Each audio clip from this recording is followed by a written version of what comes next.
السلام عليكم ورحمة الله. اليوم غادي نقدم لكم حريشات بالفلافل والطون. عندنا هنا واحد 500 غرام ديال السميد الرقيق، وعندنا هنا نصف كأس من زيت الزيتون، 50 غرام من خميرة ديال الخبز، خميرة حبيبات، وعندنا واحد المعلقة كبيرة ديال الزعتر، وواحد الرشة ديال الملح.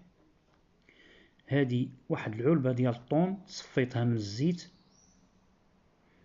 وهنايا عندي نصف فلفل احمر حلو ونصف فلفل اخضر حلو، وعندي واحد جوج بوروات شديت الكل شلطو رقيق وشحرته على نار هادئة، وزدت عليه شوية ديال الملح والزيت والابزار. واحد الملاحظة، اللي ما عندوش البورو يستعمل البصل الخضاري، راه تعطي نفس المذاق، ما تخافوش. كما قلت خديت هادشي كلشي وشحرته فوق نار هادئة وعطاتني هاد النتيجة.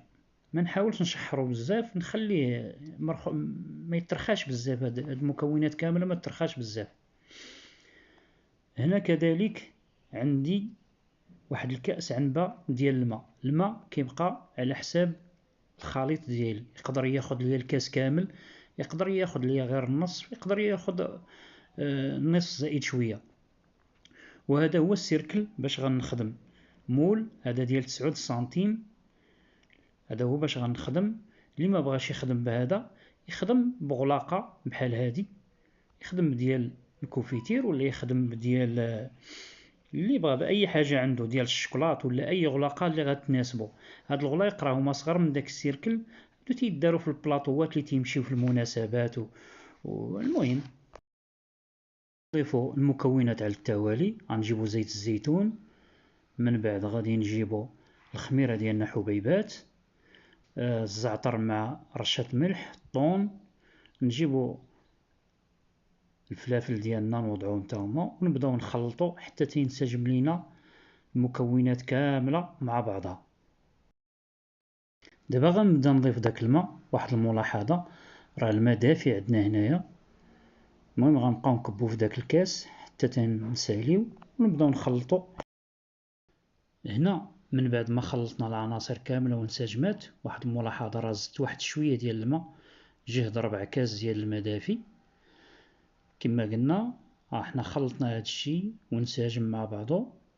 دابا غنخليوها واحد 10 دقائق تروبوزا ونرجع لكم ان شاء الله باش نبداو نخدموا في السيركل ديالنا. من بعد ما تروبوزا الخليط غنجيبو لي سيركل باش غنخدمو. هذا سيركل ديال 9 سنتيم وهذه الغلاقه ديال الشوكولات. غنجيبو الخليط ديالنا ونحطوه في السيركل، نبقاو نوركو بهذه الطريقه وكنسحبوا السيركل ديالنا. ها القريصه ديالنا واجده.